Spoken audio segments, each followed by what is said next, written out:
eksploitasi sumber daya alam itu harus dihentikan. Bukan berarti tidak boleh digunakan, ya, tapi tidak boleh berlebihan. Kita hanya punya satu bumi.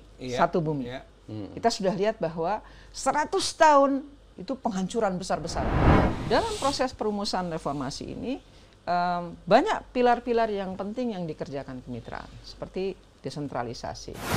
Bisakah kita membangkitkan satu rasa solidaritas sebagai satu bangsa? Itu dulu. Kalau itu sudah terbangun, kita mudah. Yang paling ujung, desa itu merasakan manfaatnya dari reformasi ini. Tata kelola pemerintahan yang baik itu terasa sampai ke desa.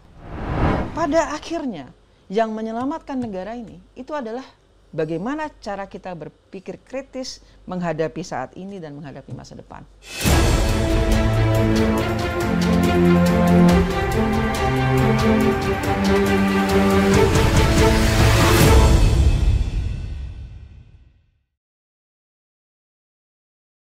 Selamat datang di Utas Kemitraan, podcast yang membahas isu-isu tata kelola pemerintahan dari guru bangsa, aktivis, para pejuang, dan para pemerhati kebijakan publik di Indonesia. Selamat datang, Monica Tanuhandaru. Terima kasih. Kali ini saya berbincang dengan Monica Tanuhandaru. Dia adalah bukan orang baru di kemitraan. Dia bahkan baru meninggalkan kemitraan sebagai Executive Director. Aktivis yang sudah banyak lama bergerak sejak bahkan sebelum reformasi. Tercatat sebagai founder LBH Pers, board di Amnesty International Indonesia, dan di The Institute of Ecosoc Pride, dan Direktur Kemitraan 2015-2020. Selamat datang kembali di kantor tercinta. Terima kasih. Apa kabar, Pak Syarif? Baik. Ya. Monica punya banyak juga kegiatan di bidang lain, khususnya memiliki perhatian khusus terhadap perubahan iklim, degradasi hutan, kualitas lingkungan Indonesia. Walaupun ada perbaikan, tapi saya pikir belum pada tahap yang kita inginkan. Apa sih sebenarnya masalah kita yang utama di negeri ini sehubungan dengan lingkungan ini? Padahal konstitusi kita sudah menjamin loh, pasal 28 jelas sekali. Jarang sekali di dunia itu yang konstitusinya sangat jelas seperti itu, ya, menjamin tiap warga negara untuk lingkungan hidup yang baik dan sehat. Ya. Terima kasih, Syarif. Saya pernah juga ditanya soal fokus saya pindah atau bertambah lebih fokus pada isu sumber daya alam dan lingkungan hidup. Mungkin begini ya, perjalanan Indonesia gitu ya. Tahun sesudah kita merdeka, kita eksplorasi minyak, gas, terus pasca pertambangan, terus sesudah reformasi pun itu adalah banyak sekali konsesi-konsesi yang diberikan kepada perusahaan tambang maupun sawit, yang sebetulnya terkait mengakibatkan eksploitasi sumber daya alam. Di bahasa kita eksploitasi, di bahasa pelaku adalah pertumbuhan ekonomi. Development. Ya, development. Nah, tapi barangkali sesuatu yang kita mencoba melihat itu dalam sudut pandang yang berimbang ya, independen. Rasanya harus berhenti gitu, eksploitasi ini. Eksploitasi sumber daya alam ini harus berhenti. Dan kita sudah bisa lihat juga tidak banyak juga yang mereka yang sudah mengerti, bahkan pelaku-pelaku eksploitasi sumber daya alam ini juga mengerti bahwa ini sangat terkait dengan politik, ini sangat terkait dengan pembuat kebijakan. Itu. Marilah kita pengaruhi kebijakan itu dan peraturan ini agar ini menjadi sah dan legal. Nah, yang saya mau sampaikan tadi adalah kita itu sangat berpikir sesaat. Sesaat pemilu 2020, pemilu 2024, nanti pemilu lagi itu semuanya adalah berpikir sesaat. Saya kira KPK sudah punya studi yang cukup panjang. Izin itu diobral pada saat pilkada, menjelang pilkada atau setahun sebelum pilkada. Itu semua mengobral perizinan. Yang sekarang kita coba benahi. Tapi sekarang apa yang harus kita lakukan sebetulnya, harus ada kesadaran dari pembuat kebijakan, legislatif, eksekutif, bahwa eksploitasi sumber daya alam itu harus dihentikan. Bukan berarti tidak boleh digunakan, ya, tapi tidak boleh berlebihan. Tidak dihindari bahwa kita akan menggunakan gas alam. Tidak dihindari kita akan gunakan panas bumi. Kita nggak bisa hindari itu. Gitu. Tapi bagaimana kita menggunakan itu secara sustainable, secara bertanggung jawab. Nah, ini yang barangkali yang sebenarnya nggak mudah kok, nggak sulit rumusnya. Gitu. Oh, saya pikir nggak sulit rumusnya. Nggak sulit. Kalau misalnya saya share sedikit data yang saya tahu, kita memiliki lebih dari 10.000 izin usaha pertambangan ya. Yang clean and clear, yang memenuhi semua syarat dari lebih 10.000 izin usaha pertambangan itu 1.600-an. Jadi lo bayangin 8.000 lebih itu beroperasi, ada yang tidak ada NPWP-nya. Itu yang harus dihentikan. Itu ada yang dia tidak melaporkan kegiatannya setiap saat. Ada yang tidak memberikan jaminan dana reklamasi sehingga jadi kubangan yang besar-besar. Itu kenyataan, dan saya pikir itu perlu saya tanyakan kepada kamu, mengapa sih terjadi pembiaran seperti itu? Kan itu pelanggaran hukum luar biasa. Pembiaran tidak bisa diterima. Kalau saya tetap mengatakan pembiaran, dalam diskusi-diskusi juga di ruang tertutup saya mengatakan pembiaran itu tidak bisa diterima.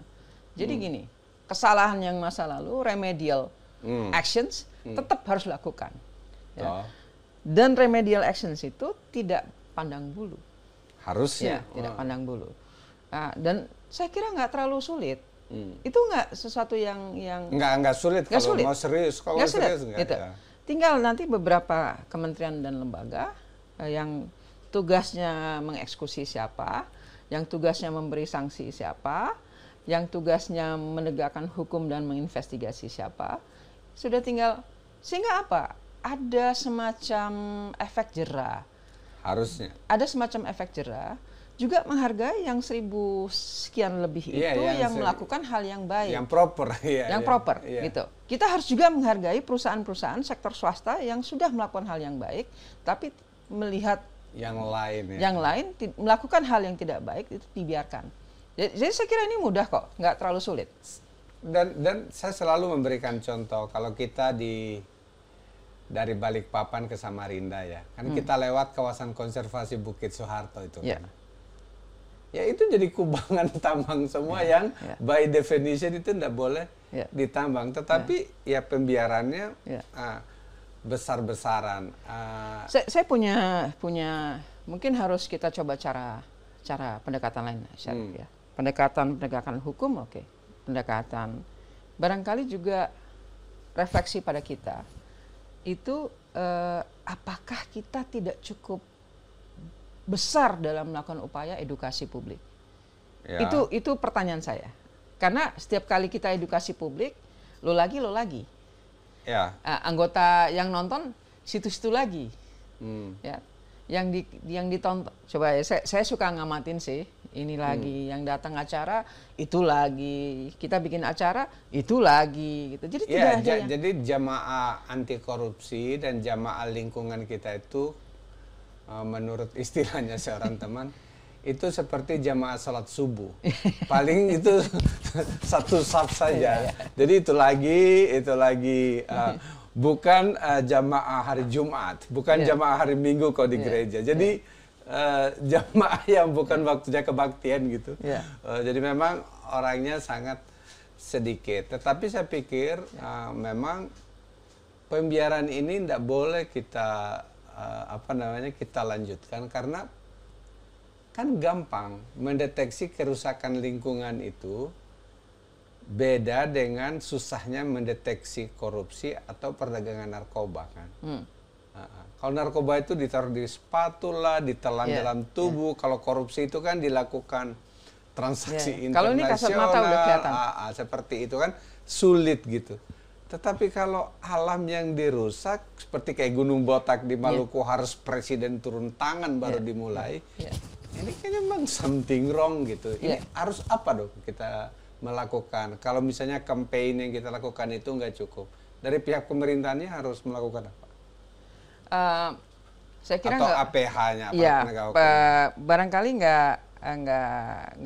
nggak boleh sekali dua kali ya. Kita barangkali ini berupaya harus berupaya terus menerus, dan kita tidak boleh juga putus asa, gitu ya. Ada niat perubahan dalam pembicaraan saya dengan Menteri LHK misalnya, dengan Bu Siti. Banyak upaya korektif yang beliau ingin lakukan. Banyak upaya remedial yang beliau ingin lakukan. Ya. Tapi juga tentunya tidak hanya seorang menteri. Harus ada juga dukungan dari presiden. Harus juga ada dukungan dari parlemen. Harus juga ada dukungan dari partai politik. Nanti sampai pada titiknya kita mungkin bisa bicara soal partai politik. Apa yang perlu kita lakukan.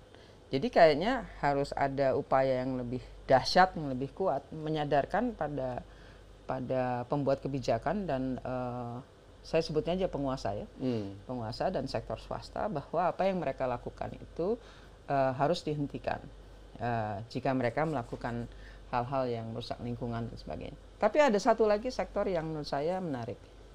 Ini sekali lagi ini obrolan yang keluar dari meja makan di kalangan pengusaha.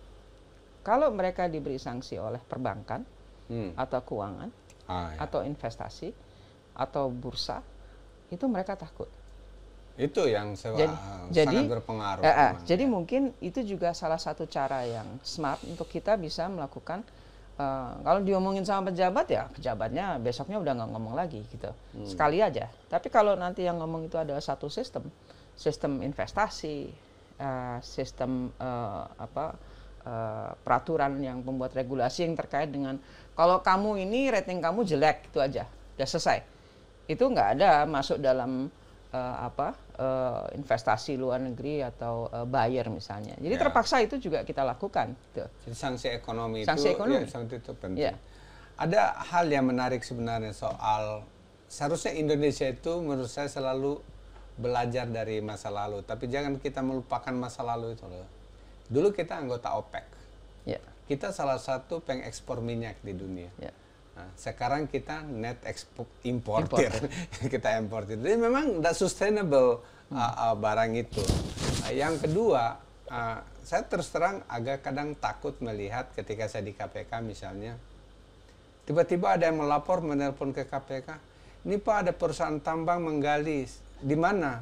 Di belakang kantor KPU. Di belakang kantor Komisi KPU daerah. Pemilihan Umum Daerah. Iya. Terus tiba-tiba kirim fotonya dong. Benaran. Itu kurang dari 100 meter di tiba-tiba dari Sulawesi Tenggara ada yang kirim lagi. Kenapa? Ini halaman sekolah digali. Ini menurut saya pembiaran yang seperti ini kan nggak boleh terjadi di negeri ini. Kan kita mengaku bahwa kita ini kan negara hukum gitu, dan hukumnya itu melarang sama sekali. Contoh ya, waktu di KPK itu ketika di Pulau Bangkayan di Maluku, itu kan pulau kecil yang nggak boleh ditambang, tapi diberi izin untuk ditambang, dan akhirnya KPK berupaya bekerja sama dengan KLHK dan SDM agar ini dibatalkan karena akan menghancurkan satu Pulau Bangka yang cantik itu. Ya, di mana sih sebenarnya itu pemerintah itu melihatnya? Itu kan pembiaran nyata gitu. Jadi di semua orang melihat. Jadi ini apa yang harus kita lakukan sebagai orang yang tadi kamu bilang jamaahnya sangat terlalu kecil ini? Ada pertanyaan, mungkin tantangan saya untuk kemitraan dan teman-teman jaringannya. Mengapa tidak memasukkan itu di dalam kurikulum pendidikan? Bagian dari kurikulum pendidikan. Kalau itu adalah sesuatu yang terkait dengan jangka panjang. Kesadaran lingkungan ini sekarang mudah sekali ditanamkan pada anak-anak. Mudah sekali. Mudah sekali. Jadi jangan kita lagi kelewat gitu. Nanti kalau kita nggak garap pendidikan, nanti sekarang ini akan terus recurring, akan berlanjut gitu masalahnya. Ada beberapa contoh, misalnya soal saya tes ya dalam satu sekolah gitu ya, sekolah nasional itu soal sampah. Dalam waktu 1 tahun, anak itu bisa mengatakan, "Mom, don't use plastic. My teacher doesn't like it." Itu aja. Terus the next thing, the mom doesn't bring plastic. Bawa sendok bambu atau sendok kayu atau kertas atau jadi as simple as that. Jadi tapi itu setahun. Nah, tapi kalau kita nggak kerjakan setahun ini, mereka akan tetap gunakan plastik. Gitu. Nah, so somebody has to do. Jadi harus ada orang yang menggarap di sektor pendidikan tadi. Jadi mungkin nanti ada divisi satgas khusus ya, yang terus masuk duduk dengan Menteri Pendidikan, masukkan isu-isu ini. Ya, di Kementerian Pendidikan ya, karena saya punya anak teenager, jadi saya lihat sih buku-buku mereka itu materi-materi lingkungannya lumayan bagus. Tapi kan natural resources yang kita miliki itu nggak akan bisa menunggu 10 tahun lagi. They are going betul. To be destroyed sebelum anak-anak ini besar. Betul. Jadi pasti kita setuju tentang pendidikan, tetapi pada saat yang sama kita ingin ada perubahan paradigm juga dari para pemimpin ini, menurut saya. What's your take? That's my take. Jadi maksud saya satu stream tadi itu untuk strategi anak-anak dan anak muda dan pendidikan. Satu stream lagi kesadaran publik secara luas tetap harus dibangun. Yang itu tidak boleh lelah. Yang satu stream lagi memang memberikan sanksi. Contoh ya. Saya berandai-andai bahwa Menpan RB itu bisa memberikan sanksi kepada ASN yang tidak mematuhi aturan ini. Mudah saja. Atau kita shift, kita memberikan penghargaan kepada bupati atau gubernur yang mempertahankan natural resources-nya dengan baik. Mungkin itu juga insentif. Bisa juga. Model-model Kalpataru, tetapi this is more tangible dan bisa diukur dengan baik seperti itu. Ya, jadi itu yang saya kira harus diserang dalam banyak sisi, banyak front. Itu. Oke, ini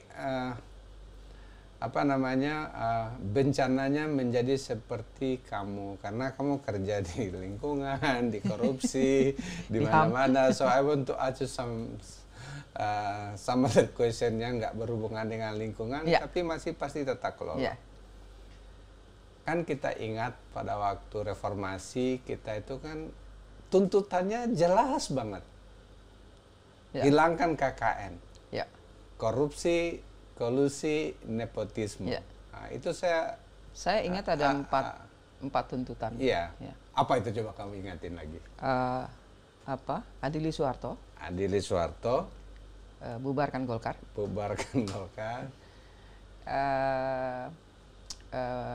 Berantas KKN. Dan saya lupa. Desentralisasi yang seluas. Habis itu. Dan dari semua yang 4 tuntutan itu, 2 adili pelanggaran HAM. Adili pelanggaran HAM. Atau 3 at least itu kemitraan menjadi sentral di dalamnya, yaitu hilangkan KKN, 2 desentralisasi lewat otonomi daerah, dan HAM. Itu menjadi menu utamanya kemitraan awal-awal. Tapi kan kenyataannya hari ini corruption perception index kita turun dari 40 menjadi 37. This is a big drop ya. Yang kedua, demokrasi indeks kita juga turun dan perlindungan HAM kita dianggap flow. Jadi apa yang salah dari kita sebagai yang teriak dulu itu tahun 97-98 sehingga kita pada situasi seperti sekarang? Mungkin ini refleksi saya pribadi ya, Syarif juga. Itu adalah isu-isu yang sangat, pada waktu perpisahan saya dengan kemitraan itu adalah isu-isu yang saya sudah sebutkan sangat dekat di hati saya. 98 pada waktu sebelum 98 pun waktu ikut turun ke jalan mendukung jaringan dan sebagainya, saya masih menganggap bahwa kita memang kita sungguh naif gitu ya, melihat sesuatu itu sesaat ya. Jadi tuntutan itu kan juga sangat emosional dan tuntutan sesaat. Dan pada saat kita berhasil ya tuntutan reformasi itu, ada dua ya, tuntutan revolusi atau tuntutan reformasi. Kita pilih yang reform gitu ya. Saya sampai tato saya di belakang saya ini ada tulisannya revolusi sebenarnya. Hanya kayak itu tidak tercapai, jadi akhirnya Bu ya sudah, reformasi itu adalah jalan tengah ya. Di proses jalannya reformasi, tuntutan reformasi ini, saya tidak waktu itu langsung dengan kemitraan, tapi memantau dari dekat dan dari jauh proses kemitraan. Semua yang pendukung yang saya temui, duta besar, head of UN, head of international organization, saya selalu mengatakan membantu tugas-tugas yang seperti kemitraan. Ya. Tapi kalau lihat kemitraan, jangan lihat, kalau lihat Indonesia tidak sepenuhnya buruk. Ya. Karena the same thing I said, harus memulai kemitraan di Myanmar, which didn't happen. Ya. Tidak terjadi. Itu lebih banyak didominasi oleh organisasi internasional. Model kemitraan ini harusnya waktu itu dilakukan di Mesir, diadopsi di Myanmar, mengambil pembelajaran dari Indonesia. Baik buruknya proses yang dilakukan kemitraan itu, memang banyak kekurangannya. Tetapi we made it. Ya, waktu ingat tahun 98 ada skenario building waktu itu mengatakan bahwa kemungkinan Indonesia bubar. Itu konflik Aceh, konflik Papua, Maluku, Poso, Kalimantan. Kok semua Indonesia itu kayak hotspot kecuali Bali dan Jawa. Jadi saya bilang ini ya pulau yang cuman aman itu cuman Bali dan Jawa. Tapi kita bisa bayangkan dulu bahwa konflik horizontal, konflik vertikal. Tapi we came out from that. Kita bisa selesaikan. Nah, dalam proses perumusan reformasi ini banyak pilar-pilar yang penting yang dikerjakan kemitraan, seperti desentralisasi. Persoalan desentralisasi, pertanyaannya apakah desentralisasi secepat-cepatnya, rapid decentralization, atau desentralisasi yang berhati-hati. Ya, yang karena, nah, dalam diskusi saya dengan Profesor Bernard May dari GTZ waktu itu yang ditaruh oleh Pak Habibie di Kementerian Dalam Negeri, dia sudah mengatakan bahwa chaos is coming. Saya kaget itu tahun 2000. Chaos is coming. Terus saya bilang, why? Katanya. Karena desentralisasi ini dilakukan secara gegabah. Iya. Terus, oke. Jadi enabler kapasitas daerah itu belum cukup untuk bisa dilakukan desentralisasi. Jadi harus dilakukan bertahap. Diskusi yang sama, saya rasa nanti kalau ada Bu Siti Nurbaya, waktu itu beliau masih di Mendagri, beliau bisa mengatakan, refleksi saja, minta refleksi saja apa yang terjadi di proses desentralisasi ini. Sampai beliau mengundurkan diri dari kemitraan. Waktu itu. Tornya itu beliau yang bangun, yang nulis sebenarnya. Untuk Pak Suryadi Sudirja waktu itu. Karena harus ada wakil-wakil dari kementerian kan. Nah, terus itu diskusi yang menarik antara, makanya waktu itu, oh kita mau rapid, oke rapid.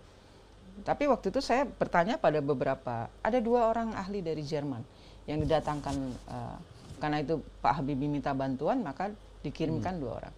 Dan 2 orang ini hanya mencatat semua masalah yang ada terkait dengan otonomi daerah. Dia bilang, I have a list of problems. Ya, saya pikir salah satu yang mungkin kita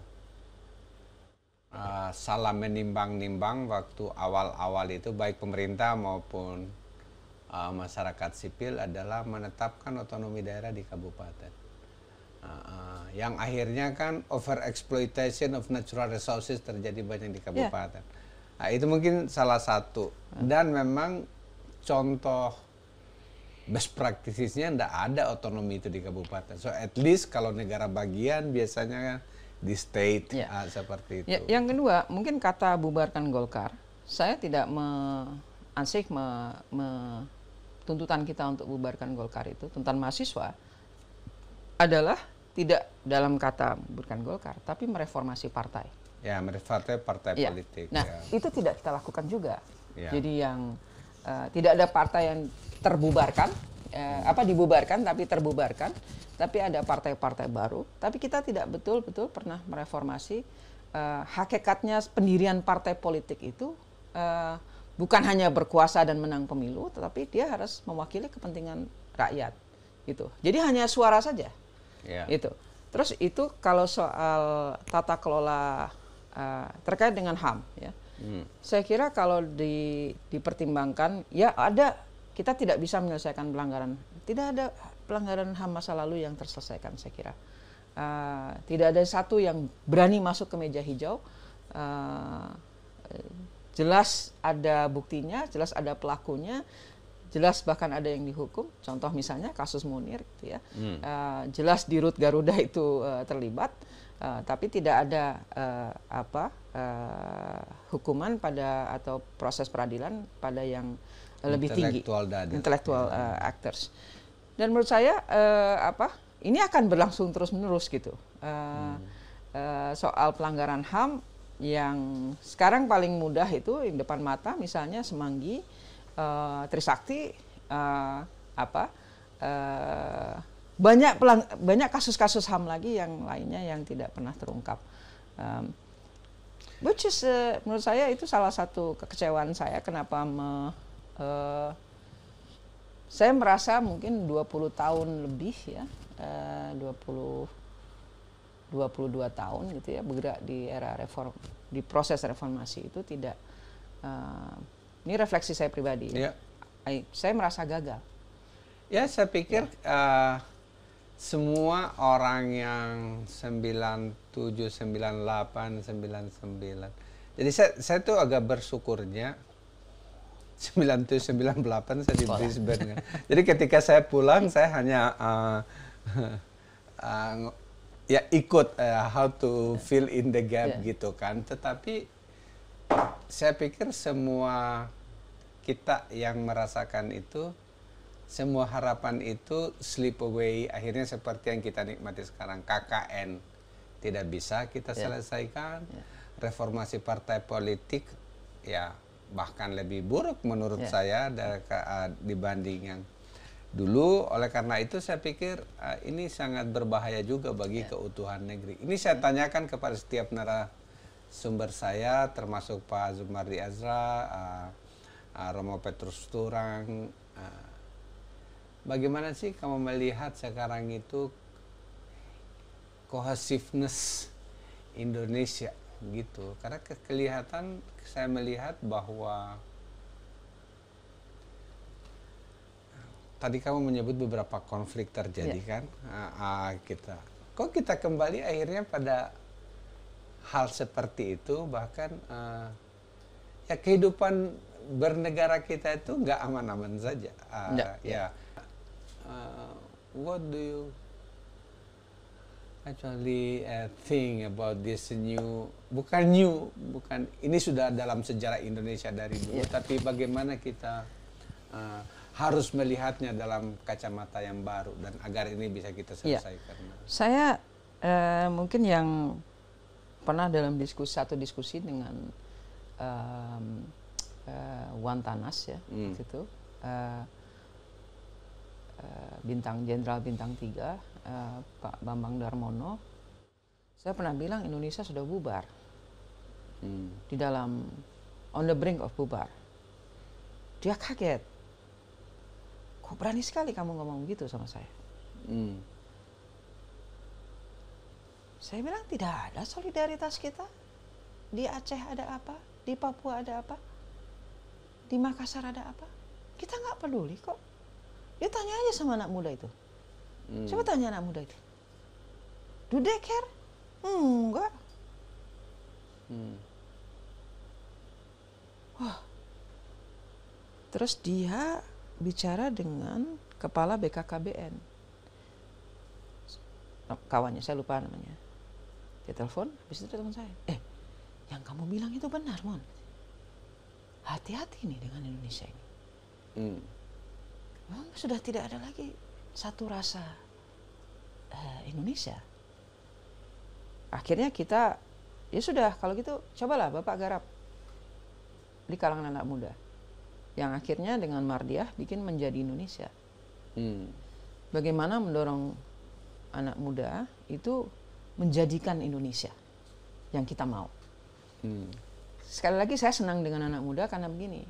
Saya baca Kongres Pemuda 1928, catatan Kongres Pemuda itu dari tahun ke tahun. Kata Indonesia itu kan kata yang dinegosiasikan oleh para anak muda ini. Ya. Ide saya, Arif, Pak Syarif, Sahal duduk sama-sama. Ayo, apa? Segala sesuatu yang dinegosiasikan, maka mereka sepakat. Ayo kita Indonesia. Itu. Jadi itu kontribusi banyak pihak. Nah, mengembalikan tadi Syarif bertanya, kalau saya menganggap keberhasilan presiden saat ini itu memang membangkitkan satu rasa tadi. Nah, membangkitkan satu rasa itu saya pernah ingat. Bisakah orang Aceh dan orang Papua itu punya satu rasa untuk satu hal, yaitu kemanusiaan misalnya? Bisakah itu?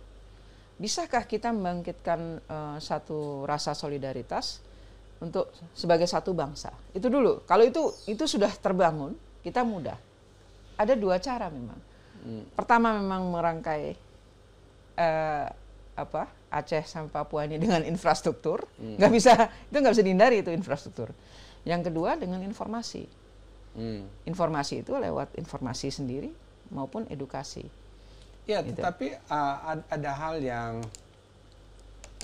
terus terang itu menjadi beban pemikiran saya juga soal political identity yang makin menguat di Indonesia, yang dulu itu kita tidak terlalu rasakan.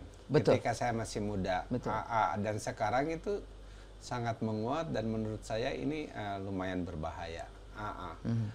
Jadi karena yang diperjuangkan partai politik itu, saya sering bilang, tidak ada satu partai politik di Indonesia yang punya konstitusi ideologi yang jelas. Karena dia bisa saja oposisi di sini dan di situ gitu, tetapi di daerah A dia jadi koalisi gitu kan. Dan mereka bisa melompat dari satu partai politik ke para politisinya ya. Tetapi lama-lama karena partai politik ini tidak bisa menjadi penyalur aspirasi yang hakiki dari masyarakat, menjadi mereka pragmatik dan akhirnya menimbulkan polarisasi yang nafsi-nafsi. And kalau dulu itu anak mudanya, Indonesia itu anak muda banget. Budi Utomo itu juga anak muda kan. Ketika kita 2000 Sumpah Pemuda, anak muda. Ketika kita mau merdeka, anak muda. Ketika 66, anak muda. Dan 98? Ya, 98 anak muda. Dan anak muda hari ini, maybe they are different anak muda gitu. Khususnya ya karena saya di kampus,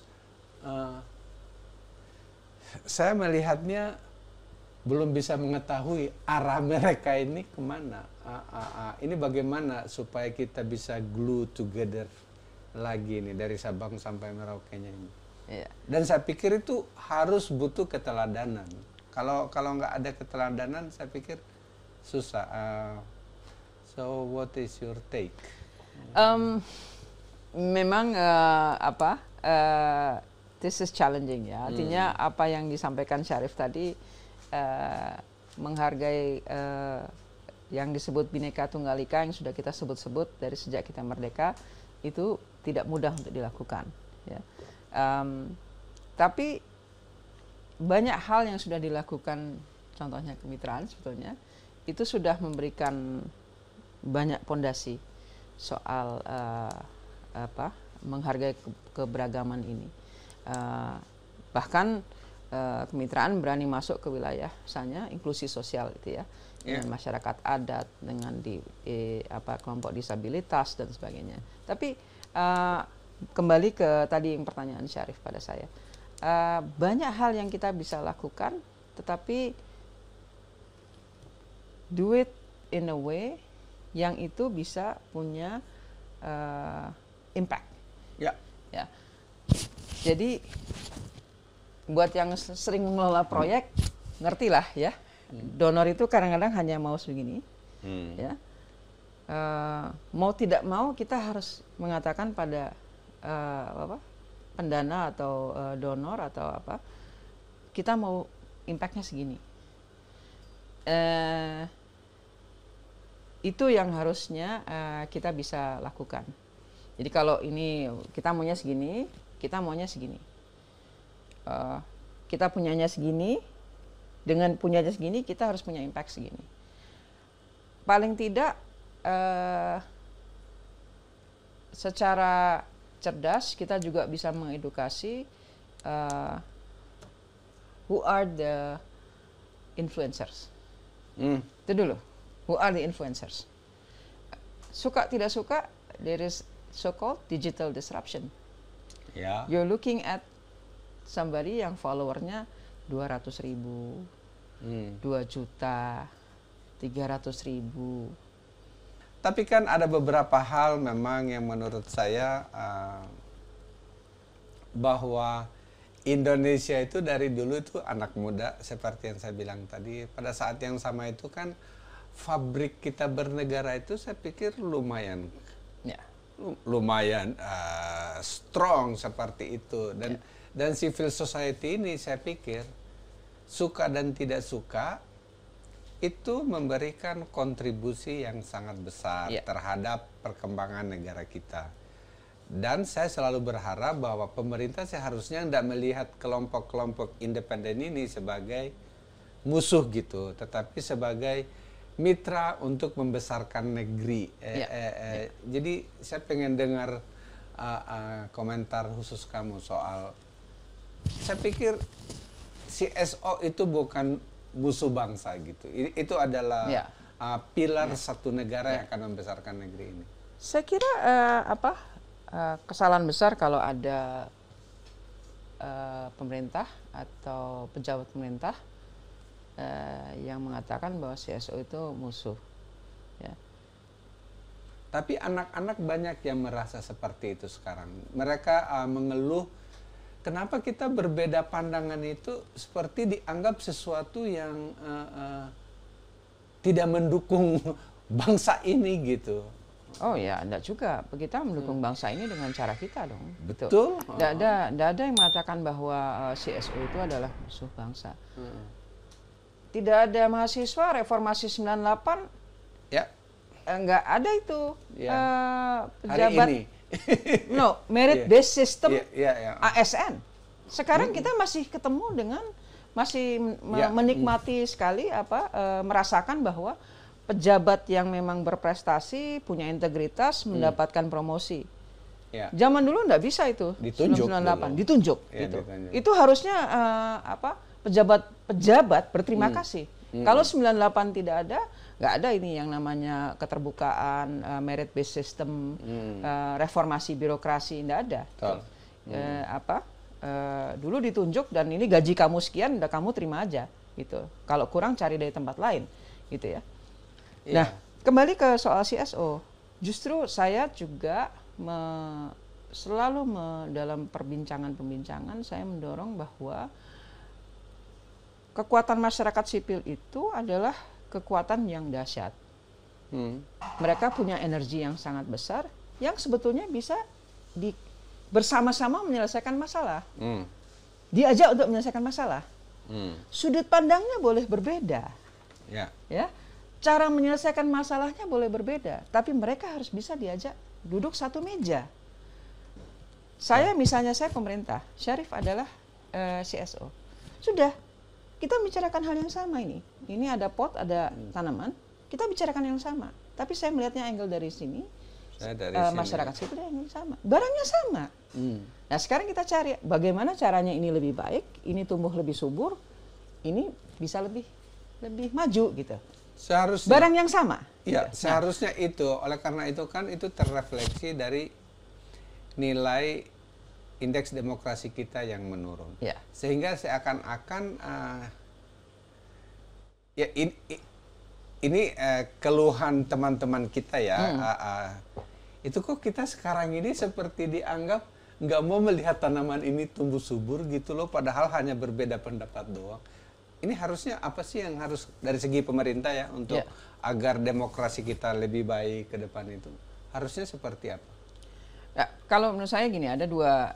Tadi yang pertama ya, barangkali pemerintah juga tidak boleh paranoid terhadap masyarakat sipil ya. Tapi yang di sisi lain, dari sisi masyarakat sipil, ini sama juga saya bicarakan dengan teman-teman misalnya di Partai Hijau Indonesia. Saya bilang begini, kalau kalian tidak setuju dengan hal ini, mana hal yang kalian mau presentasikan atau kalian pikirkan sebagai alternatif? Kalau kalian tidak setuju dengan batu bara, ya, dengan nuklir, hitung kebutuhan energi kita dan dari mana sumbernya, kan gitu kan? Simulasikan. Itu simulasikan itu termasuk juga dengan anggarannya. Maka kalau di negara-negara maju, oposisi itu punya alternatif. Ya, kan itu oposisi pemerintah. Iya, gitu. Pemerintah. Tapi kalau anak muda atau CSO juga bisa lakukan itu. Bisa. Hanya memang tantangannya adalah kita harus bisa lebih cerdas, lebih smart dari penguasa. Sehingga kita mengatakan ini kalau kamu jalankan skema kita atau pemikiran kita ini. Ya, mengharapkan CSO lebih smart dari penguasa itu juga saya pikir harapan yang agak kurang. Tunggu dulu. Realistis. Cuman kadang-kadang kita masih berhenti pada menuding masalah, menemukan masalah, menyampaikan masalah, sampai kepada ya udah ini masalah gitu. Nah, belum bisa sampai ke dalam yang mengatakan bahwa how to oversee. Kalau kita punya kapasitas dalam ikut menyelesaikan masalah, tentunya mestinya ya, kalau waras ya pemerintah, kita masuk dalam meja rundingan. Ayo kita draft kebijakannya, kita kritik kebijakannya, tapi kita berikan juga masukan pada kebijakannya. Nah, ini kan exercise nih. Ya, ini menarik sebenarnya. Ini exercise. Tetapi teman-teman CSO itu menganggap bahwa sekarang kita tidak diberi ruang untuk berpartisipasi dalam exercise kebijakan itu. Mereka beri contoh lah.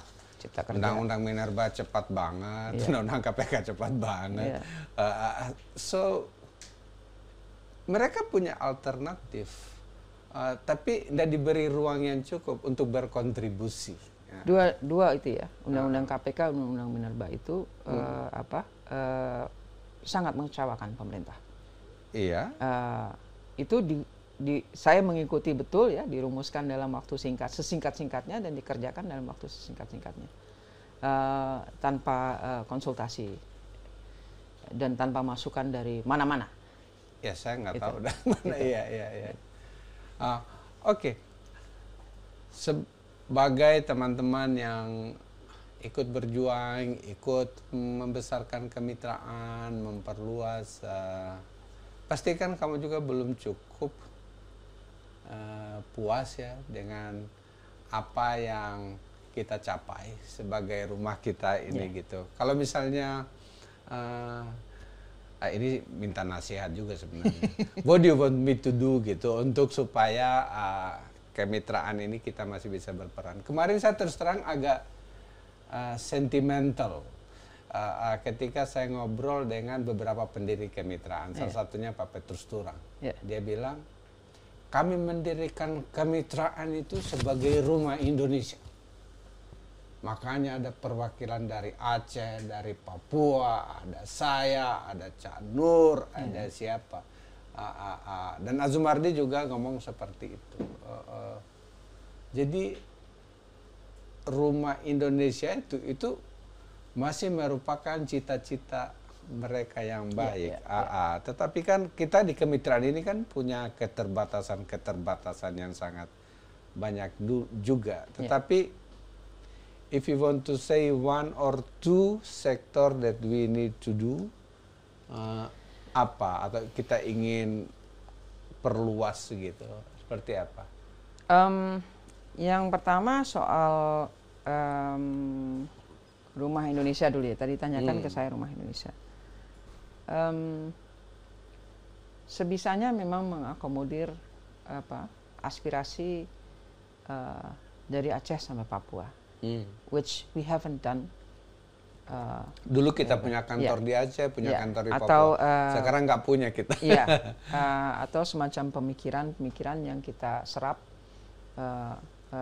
Tidak berarti individu duduk, tetapi semacam kaukus atau apa yang kita bisa deteksi pulse Papua, kita bisa deteksi pulse Aceh, dan itu kita pulse Indonesia, bukan cuma those two things. Tapi saya menyampaikan itu. Jadi itu bisa kita serap sebagai aspirasi.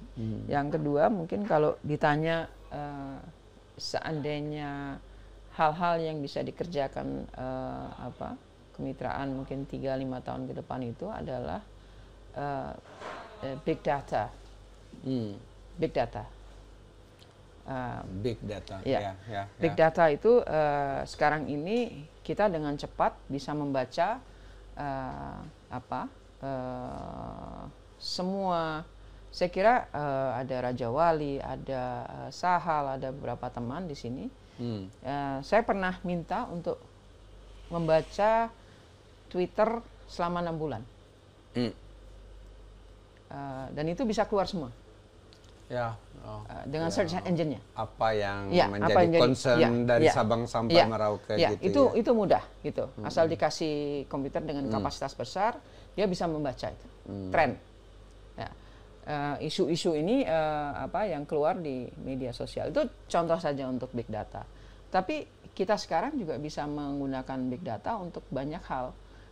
Terutama dengan PPID, keterbukaan informasi, kita bisa mengambil informasi itu dengan cepat. Terus yang ketiga yang bisa dilakukan itu adalah mencontoh ITK. Terlepas dari the rift between the police and the Anti-Corruption Commission, sebetulnya penataan internal sekarang di polisi itu relatif jauh lebih baik, jauh lebih baik pelayanan. Itu kontribusi besar dari ITK. Nah, kalau bisa institusi-institusi yang besar seperti Kementerian Kesehatan, Kementerian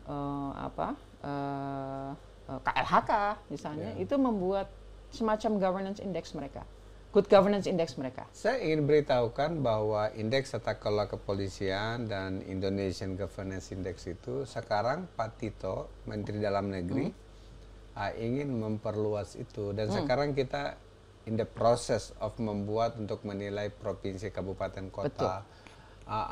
Dan memang menurut saya memang dari awal memang kan rumahnya di kantor Kementerian Dalam Negeri dulu dan Bappenas memang. Jadi saya pikir dikasih saja skor kalau ini lingkungan hidup, dikasih skor pembebanan.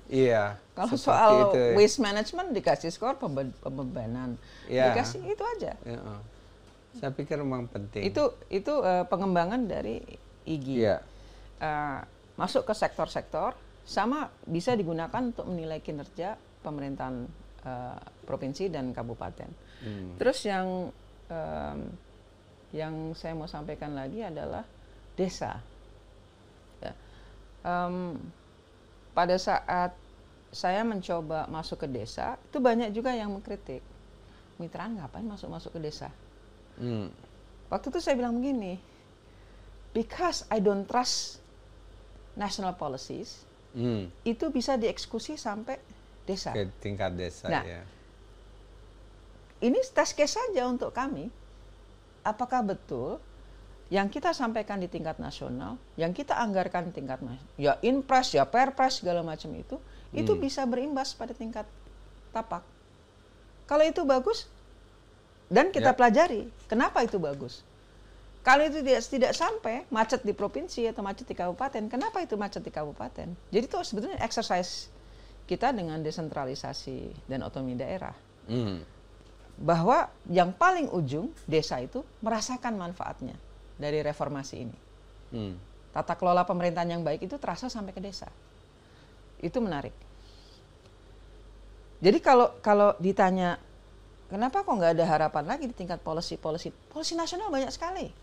Di bawah itu bingung kok di desa. Sampai mereka bilang peraturan banyak sekali, Mbak.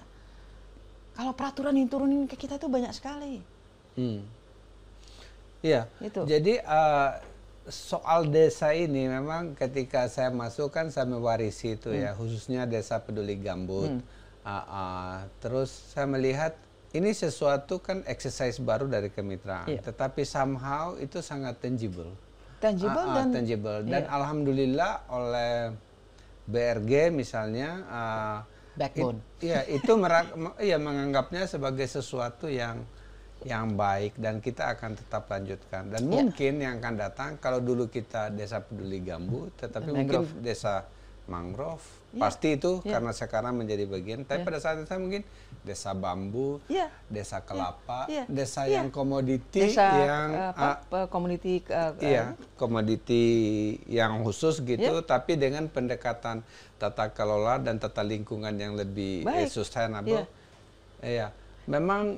Jadi kenapa saya dulu putus harapan tuh, Syarif. Jadi waktu meyakinkan desa peduli gambut itu, saya berhentikan dulu setahun itu.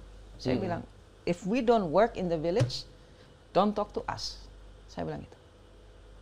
Kalau kalian tidak mau kerja di desa, saya nggak mau ngomong sama kamu. Ya karena walaupun bagaimana, memang kan kota Jakarta saja itu desa sebenarnya. Kadang kita lupa karena memang itu yang paling. Mintanya ke RT. Dia the most important. Surat keterangan untuk COVID aja ke RT kok. Seperti itu ya. Kadang kita lupa seperti itu karena kita terlalu bicara nasional, melupakan yang real yang di desa itu. Jadi tadi data sama desa. Dan saya pikir mungkin terima kasih atas ini.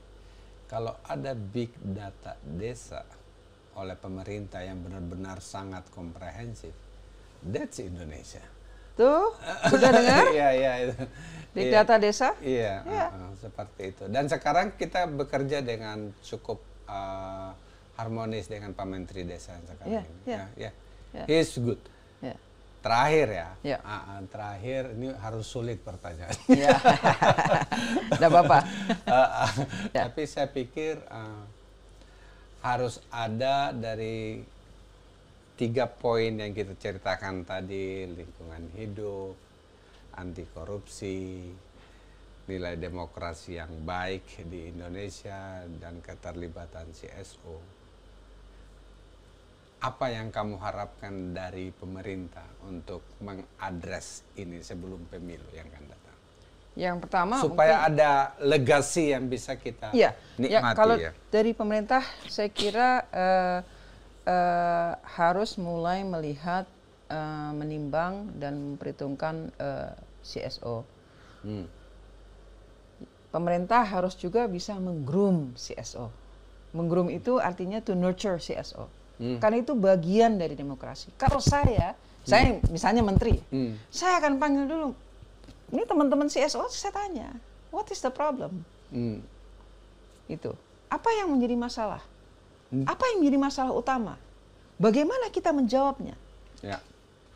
Itu hal yang paling sederhana kok. Dan kalau teman-teman CSO tidak bisa menjawab, didorong agar mereka bisa menjawab. Ya. Sekolah kayak gitu, studi banding kayak gitu. Gitu. Jadi teman-teman CSO ini harus diperkuat dan diperkaya. Gitu. Agar apa? The critical thinking, ya, kemampuan untuk berpikir secara kritis itu terus-menerus diasah dan diperbarui. Jadi nggak usah, jadi kalau dikasih agama ya, itu agama. Kita tetap critical thinking. Dan pada akhirnya yang menyelamatkan negara ini itu adalah bagaimana cara kita berpikir kritis menghadapi saat ini dan menghadapi masa depan. Saya melawan Soeharto karena pemikiran kritis dihilangkan. Sangat fundamental itu untuk masa depan negara. Nah, pemikiran kritis itu tidak hanya tumbuh dari masyarakat sipil. Setiap individu, pejabat pun, ASN pun, itu dia juga harus menggunakan pikiran kritisnya, kewarasannya. Itu. Jadi kalau setiap manusia Indonesia bisa berpikir kritis dan bertindak dan melakukannya, ya itu saya kira modal masa depan. Nah, terus yang terkait dengan lingkungan hidup, saya pernah menjelaskan dulu kenapa lingkungan hidup itu harus kita selamatkan. Sudah terbukti bahwa kita hanya punya satu bumi, dan nggak ada lagi. Kita sudah lihat bahwa 100 tahun dalam masa peradaban 100 tahun ini itu penghancuran besar-besaran. Bukan hanya di Indonesia, di seluruh dunia. Itu. Jadi kalau kita harus bisa bergandeng tangan dengan negara-negara lain dan bangsa lain itu penting, itu. Sehingga kita bicarakan juga nasib sustainability, keberlanjutan dari lingkungan hidup kita. Nah, kalau lingkungan menurut saya kita harus bisa kemitraan punya tradisi dalam membuat kajian-kajian kritis, ya. Saya ingat ada paper yang disebut Seen the Unseen. Melihat yang tidak terlihat. Nah, data itu yang dinaikkan oleh kemitraan itu pada saat itu adalah data-data yang tidak terlihat. Nah, dengan adanya data dari lapangan, data dari desa, itu harus bisa diambil semuanya untuk menjadi materi, ya, menjadi bahan untuk kita advokasi, kita naikkan ke membuat kebijakan publik, karena kita punya data. Kita punya evidence base dari lapangan. Itu harus kita bisa naikkan. Gitu. Kita mudah kok misalnya bicarakan, ini pelayanan kesehatan itu tidak ada di desa ini. Dokter itu sekabupaten Ngada nggak ada. To let you know, gitu.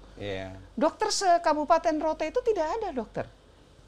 Gitu. Kan aneh berarti. Kita begitu banyak dokter jumlahnya. Tapi di satu kabupaten, ada berapa kabupaten sih? Itu bisa nggak ada dokter. Ini sebagai contoh saja, gitu. Nah, terus apa yang akan kita terkait dengan pemilu, ya, 2024. Saya kira yang bisa dilakukan kemitraan itu adalah menjadi perangkai teman-teman masyarakat sipil di sektor yang berbeda-beda, tapi juga di daerah. Ini kalau yang devastated by sikap pemerintah bahwa masyarakat sipil itu adalah musuh, sebetulnya yang paling terkena dampak itu yang di daerah. Sehingga kita harus bisa juga menjaga, bukan menghidupi, tapi merangkai mereka dan menyemangati mereka untuk bagaimana kita bisa kerjasama. It doesn't take $100,000 US dollars. It takes 10 million, 20 million untuk mereka bisa terus mengerjakan pekerjaannya. Terus mungkin juga membuat teman-teman itu, meningkatkan kapasitas teman-teman itu tadi, ya, dalam melihat masalah publik dan menyelesaikannya atau memberikan critical thinking terhadap masalah-masalah ini. Contoh misalnya, ya. Mungkin yang undang-undang cipta kerja hanya beberapa yang ngerti. Contoh gitu, ya. Kita boleh kritisi undang-undang cipta kerja, tapi itu nggak sampai ke ujung Aceh sana. Mereka nggak ngerti. mereka cuma mengerti nanti terkena dampak saja. Ya, gitu. Jadi seandainya misalnya ada sekolah-sekolah yang kita sebut sekolah misalnya, sekolah masyarakat sipil, saya dengan senang kok misalnya kita sebut saja Kemitraan membangun sekolah masyarakat sipil virtual. Sekarang at no cost. You just give a lecture online. Kalau dulu kan harus terbang, harus cost. Mahal. Sekarang tidak ada. You just give a lecture. Dan narasumber juga tidak harus ke sini. Di rumah. Bahkan di luar negeri. So, jadi barangkali mendesain sekolah virtual untuk masyarakat sipil terus saja dengan isu-isu yang berbeda. Tinggal bikin misalnya kurator, steering committee atau pemateri atau steering committee semacam itu. Dan saya pikir UTAS ini memang salah satu tujuannya adalah untuk kita sebarkan kepada seluruh Indonesia. Betul. Kita memprovokasi, mendorong bukan hanya masyarakat sipil organisasi, tapi masyarakat academics pada juga. Academics juga. Gitu. A list of things yang kita mau bahas, yang terkait dengan isu sekarang, isu terkini maupun isu masa depan. Saya kira itu penting.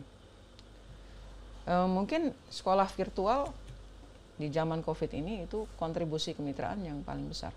Oke, bisa nggak kita akhiri dengan doa? Semoga apa yang kita bicarakan ini bisa terwujud. Bisa. Saya terima kasih terhadap Pak Syarif dan teman-teman yang meneruskan reformasi yang tak kunjung selesai ini. Tapi saya kira saya suka putus asa, tapi terus akhirnya saya kalau putus asa ngeliriknya ke Myanmar gitu ya. Oke lah, saya bilang we're not doing so bad gitu ya. Artinya jadi waktu saya diundang juga bicara di Myanmar, saya bilang we're not so bad gitu. Ternyata sana buruk sekali. Jadi ada memang salah satu permintaan waktu itu adalah saya pindah ke Myanmar untuk memulai reformasi militer dan polisi itu. Terus tidak saya lakukan dan sekarang saya juga menyesal saya tidak lakukan itu. Oke, demikian diskusi bersama Monica Tanuhandaru. Kita mendengarkan pengalaman-pengalaman dia, baik itu selama berhubungan sebagai aktivis, sebagai CSO, bahkan sekarang dia ingin mengembangkan sayapnya untuk memperdayakan masyarakat desa dengan bambu dan tentunya dengan komoditi-komoditi yang lain. Saksikan UTAS Kemitraan edisi spesial bersama saya Laude Muhammad Syarif di YouTube Kemitraan.